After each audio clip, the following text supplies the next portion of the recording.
Okay, so today I'm going to be ranking every single Soulsborne game from my least favorite game in the franchise to my absolute favorite game in the franchise. A little disclaimer before I start the rankings, I'm not counting Sekiro in here, not because I didn't play it, but because I don't consider Sekiro to be a Souls game. Sure, it does have some Souls mechanics, but I won't include it in the list since not every game made by From Software is a Souls game automatically. Just like Armored Core 6 isn't a Souls game, Sekiro isn't a Souls game. So now, let's finally start the list. At number 6, we have Dark Souls 2. What can I say about Dark Souls 2? It is just the worst game in the franchise, and it's not even close. I don't get how many people defend Dark Souls 2, and yeah, I get it. It had a lot of great ideas. 2 of them were good. It's just not a good game. I'm sorry, but the enemy placement in this game is absolutely horrendous. I played through this game twice, and you know, I kind of enjoyed the things like, you know, exploring the game, since I do think it has a great world design. I actually liked how much choice you have at the start of the game, but even though I just liked the world design, I can't overlook some of the stupid things in it, like going into an elevator from the top of the poison tower onto the Iron Keep. Like what? Like, I just still don't understand that. It looks like something I built in Minecraft when I was 10 years old. And also another thing that this game suffers from is a lot of bad areas. I absolutely hated the Iron Keep. It was so tedious. I hated going through the enemies. The enemy placement was absolutely horrible. I absolutely hated it. The Iron Keep is one of the worst areas in Souls history. And the worst part is that the Iron Keep isn't even the worst area. The worst area in this game is the Shrine of Amana, which has such bad enemy placement I almost rage quitted the game entirely. Another thing that I'll talk about is the combat. It's the worst in the series in this game. I just didn't like it. At least this game had double stancing, which, you know, I'll appreciate. But one thing I need to talk about this game is the bosses. The bosses in this game are absolutely horrendous. Hey, not all of them, not all of them. You know, some of them were good. I'll give credit to the Mirror Knight, or the Looking Glass Knight, I don't know who named that boss, or Velstad, who was a great boss to me. You know, all of those bosses are great. But the rest... I prefer really not to speak. If I speak, I am in big trouble. And another thing I want to mention about the bosses is how stupid some of them are. And the peak of stupidity is the Royal Rat Vanguard. When I was watching my brother play this game, I told him that he needs to kill all of the rats, and then suddenly a rat with a mohawk will spawn in, and that is the actual boss of the area. He thought I was joking, but unfortunately, it wasn't a joke. Also, when I'm talking about the bosses, I can't talk about them without mentioning the horrible hitboxes. They're just so bad. And adaptability. How can I forget the most important stat ever that literally gives you iframes? You need to upgrade the stat if you want to play this game normally. If you don't, then good luck, because you're not gonna have fun. So yeah, Dark Souls 2 comes in at the 6th spot. This game just feels like an experiment. It feels like just a bunch of ideas glued together into a Frankenstein monster, and the name of that monster is Dark Souls 2. So that's everything I have to say about Dark Souls 2, it's just not good. Now, at the number 5 spot, we have Demon Souls. You know, I only played the remake for this game, and I absolutely loved it. Now, the world in Demon Souls is a lot different than in other games. It's certainly a lot smaller, and you don't have like nearly as much areas to explore like in the Dark Souls 1 or Dark Souls 2, but I really liked this world. You know, it's a simple world, it's not connected in any way, shape or form. If you want to go to a specific location, you need to go to an Arkstone. It's kind of similar to Bloodborne, except nothing is like interconnected, like there's no connection between two worlds. And I think every single world in this game is absolutely great. Every single one of them is different, and every single one of them follows a different theme. You know, the first one is the castle where you spawn in, you know, that's where the tutorial area is, and you only unlock the other worlds once you beat the first 2 bosses of the first world. Anyways, I liked this game's world design. It was, you know, pretty simple, but it was actually pretty fun to, you know, go and explore the worlds. Now, this is the easiest game in the Souls series, so if this is going to be like your last experience, which, you know, was to me, I played this game after Sekiro, Bloodborne, Elden Ring, and every single other game, then it's gonna be very, very easy. The combat is really slow, and every single one of the enemies' moves is easy to predict, so you won't have many problems playing this game. And it can be a slugfest sometimes, and it's not for everyone, but I absolutely love it. You know, I like this slugfest, the slower feeling of Demon's Souls. And since I'm already talking about Demon's Souls, I need to talk about the bosses. I actually like every single boss in this game.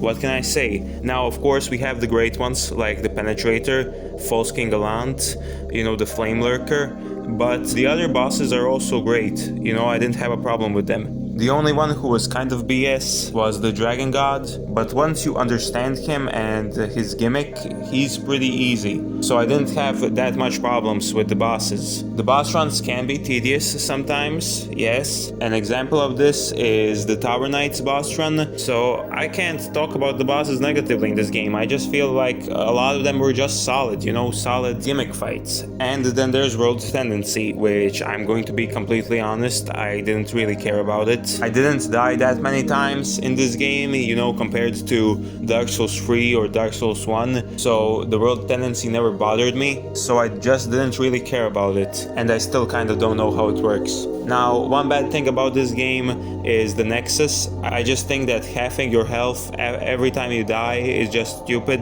and I think it shows because this mechanic never returned in any other From Software game, if we're excluding Dark Souls 2, since that game was made by the From Software B team. But one thing that did come back in the series that was introduced in this game were poison swamps. So yeah, Demon's Souls comes in at the 5 spot. You know, I was actually thinking about putting it higher, but then I remembered that just all the other games are just much better to me and I like them more. At the number 4 spot, we have Dark Souls 3. Now, before I start talking about this game's actual gameplay, I need to mention the bosses. They are the best in the series in Dark Souls 3. Pontiff Sulyvahn, Soul of Cinder, Slave Knight Gale, the Nameless King, the Dancer, and the Medeer are all great bosses. If I need to pick my favorite, I think it's definitely Slave Knight Gale, because his design is absolutely beautiful and his moveset is amazing.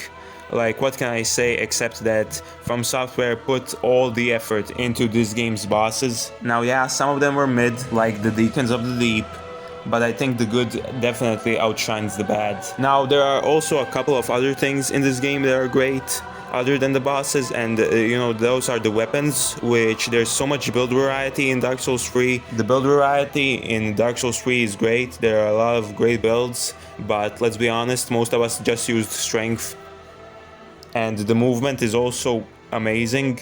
I love the change of speed, and while I do like the slower paced combat in some games, I think Dark Souls 3's combat would be horrible if it had the same pace as Demon's Souls or Dark Souls 1. So I don't have really many negatives about this game's combat, weapons, or the build variety. Now, the only problem with Dark Souls 3 is that the exploration in this game absolutely sucks. It's unfortunate. This game suffers from it, and like, it's bad.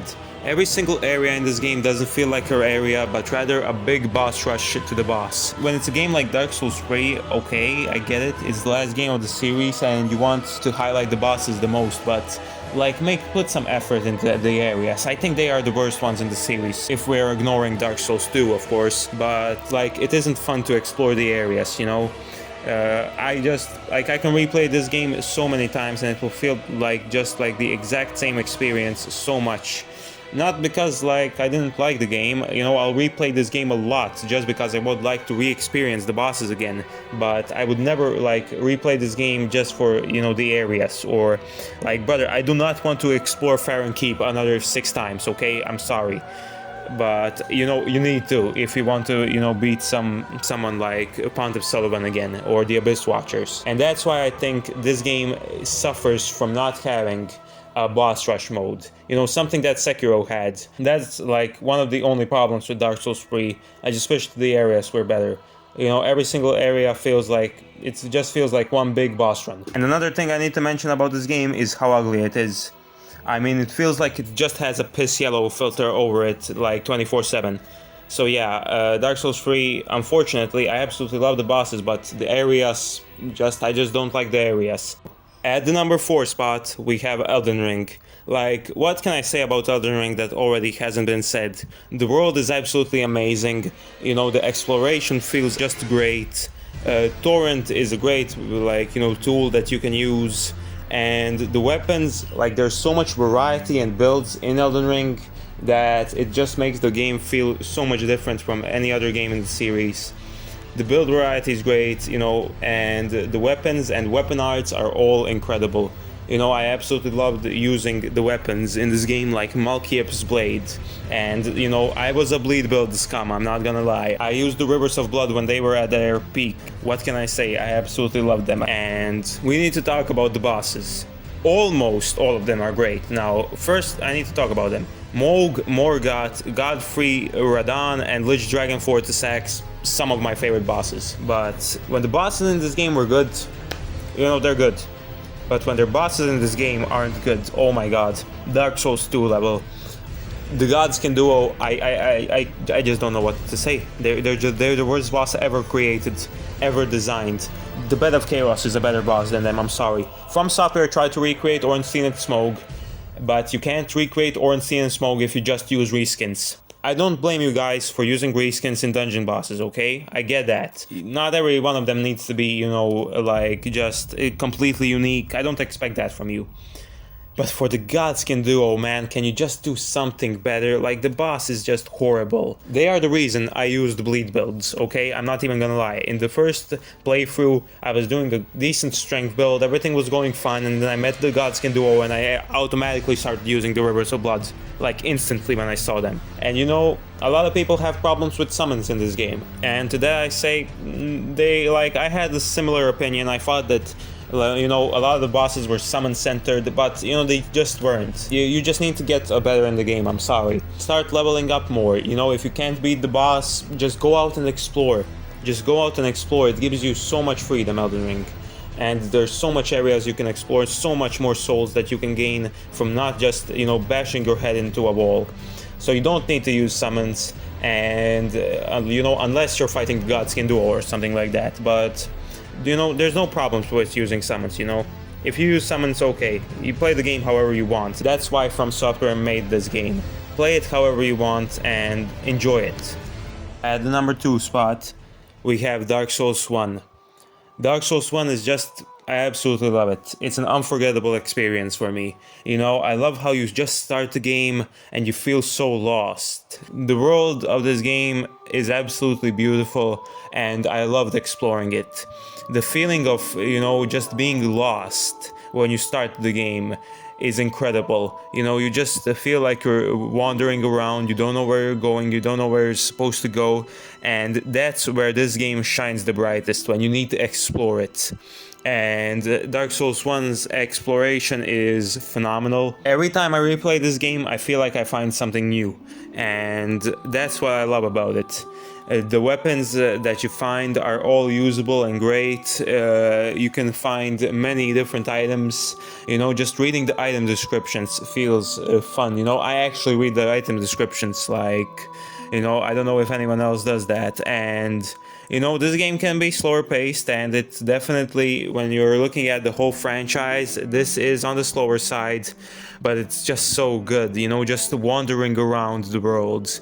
And you know, when you find a shortcut that leads you back to the start of the game, you know, that one right before the bell gargoyles, it's just incredible. You just feel so confused when you realize everything is interconnected. And I actually really like that you start this game off without a teleportation. It just feels incredible when you can't teleport anywhere and you need to explore the world. This game forces you to explore the world in the best way possible. And once you unlock, you know, the ability to warp, the ability to teleport, it feels so rewarding after going through Ornstein and Smough, going through the Bell Gargoyles, going through Blighttown, Sense Fortress. You go through all of this just so you can unlock a warp button, a teleportation button that you usually have from the start. And this is just, like, it's incredible. I can't, you know, thank this game enough for having this good of an experience. Now, a lot of people say that this game falls off drastically specifically, you know, the lava location, okay, I understand it's not very good, and I get why a lot of people don't like it. The bed of chaos exists there, you know, we can't ignore that and say that didn't happen. But ignoring the lava location, I think that every single other area in this game is great. I liked the Tomb of Giants, I liked the Abyss, and I liked the damn library, even though it could be tedious sometimes. Now the bosses, this is where, you know, this game falls from the first spot to the second spot and why it's here. The bosses in this game aren't very good. Not to say they're bad, some of them like are incredible. Like we can all agree that Artorias is a fantastic boss, or the Four Kings are like incredible. Underrated in my opinion, the Four Kings. You know, there are great bosses, but some of them are just Bed of Chaos, okay?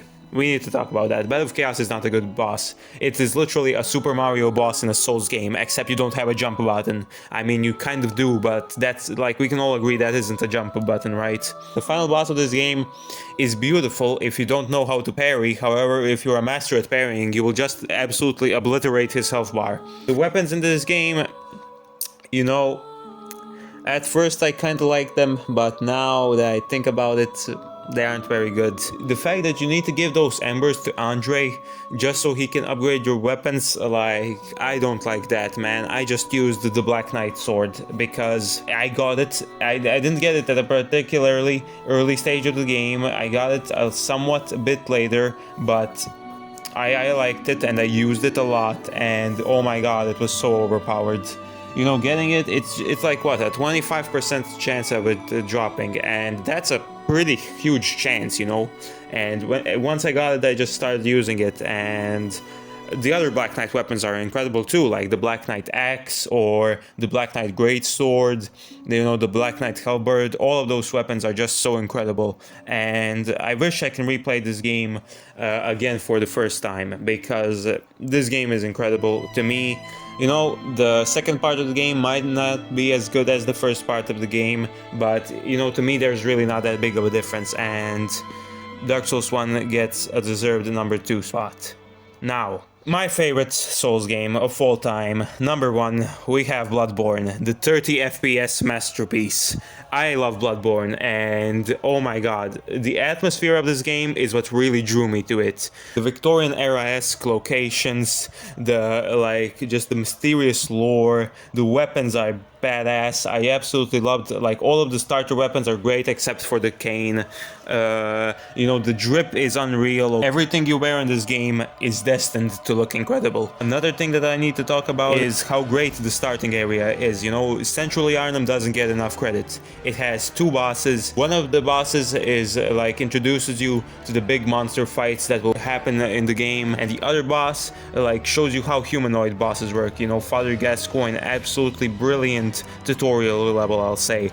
And there are also a lot of bad bosses, unfortunately. I need to say that not every game is Dark Souls 3, okay, but you know, bosses like Ram and Mikolash are the ones that, you know, really come to mind when we think of bad Bloodborne bosses. They're not hard by any meaning, they're just very, very tedious and, you know, boring to complete. But the other bosses are great, like Erybritas, Orphan of Kos, Lady Maria, German, even Father Gascoigne are all incredible bosses. Now, this game wouldn't be here, I'm gonna be honest, if this game didn't have the best DLC ever made. I will die on that statement.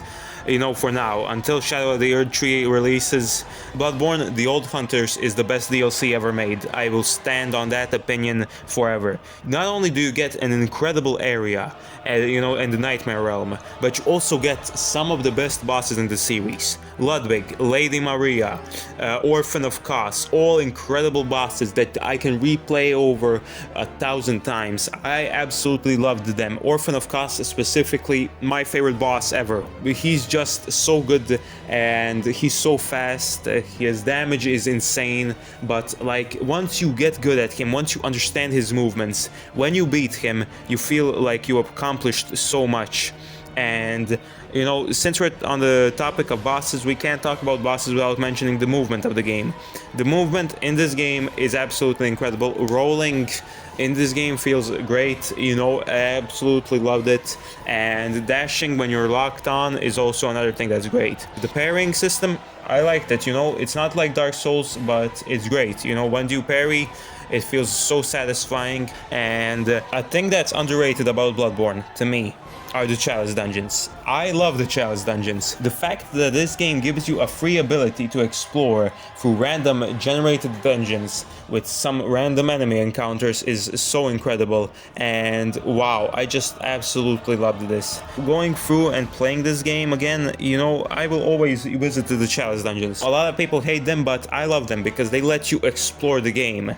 From Software is the only gaming company who can make chalice dungeons work, because let's be honest, if Ubisoft was making Bloodborne, they'd make chalice dungeons a day one DLC that you would need to pay for, and they'll make the price of the game $130. And some of the chalice bosses are actually very good. You know, the watchdog is incredible, you know, we can all agree on that, but he isn't the only one. Like, the bloodletting beast is an incredible boss to me, and if you're going for the platinum trophy, he is the second last boss in the game. And another thing great about chalice dungeons is they let you beat bosses that were cut content, like, you know, the second phase of the moon presence, which I liked, and you know, that big ass dog with that has lightning effects. There's so many things that you can do in Bloodborne that I absolutely love. A problem for many people about Bloodborne is that it must run at 30 FPS, and I didn't have a problem with 30 FPS. I basically played every single game at 30 FPS, so this isn't a problem for me, but for some people it's gonna be a problem. You know, going from 60 FPS to 30 FPS is a big thing for most people, but not for me. And yeah, Bloodborne deserves its #1 spot in my list. It's my absolute favorite game ever. I absolutely love this game. Thank you guys so much for watching this video. If you enjoyed, make sure to subscribe, you know, it's free. And if you want to share your opinions on Souls games, just comment down what you think, you know, what you disagree with me. And I'll see you guys in the next video.